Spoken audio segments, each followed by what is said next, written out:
Guy and his dog, this old dude and his dog, were walking around, and he came up to me.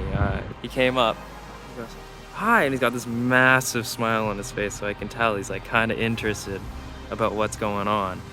"Hey, how's it going?" "Oh, I've seen you fly that thing around. It gets whipping pretty fast, huh?" And then I let him look through the goggles. I flew him around a tiny bit. He was totally into it.